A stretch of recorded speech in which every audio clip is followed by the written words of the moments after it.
খুলনায় কোটা সংস্কারের দাবিতে আন্দোলনরত শিক্ষার্থীরা এরই মধ্যে কিন্তু রাস্তায় নেমে পড়েছেন।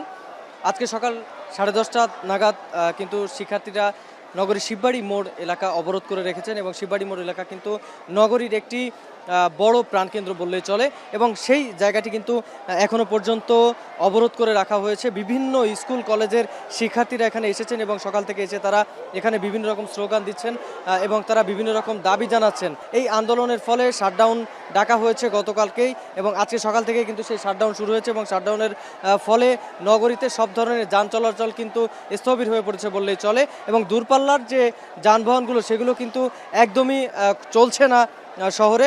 এর কারণে কিন্তু এখানে যারা এখানকার শহর বা নগরবাসী রয়েছেন তারা কিন্তু বেশ ভোগান্তির মধ্যে পড়েছেন এবং এখানে শিক্ষার্থীরা কিন্তু বেশ প্রধান প্রধান যে সড়কগুলো রয়েছে সেই সড়কগুলো তারা অবরোধ করে রেখেছে।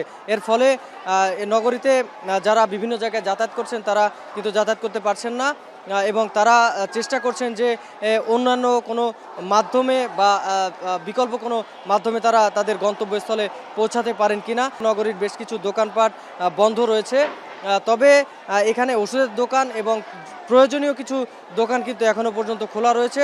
এর পাশাপাশি যে শাটডাউন সেই শাটডাউন কিন্তু পালন করছে এখানকার যে অবরোধকারীরা তারা। তো এই ছিল আমার কাছে খুলনা থেকে সবশেষ।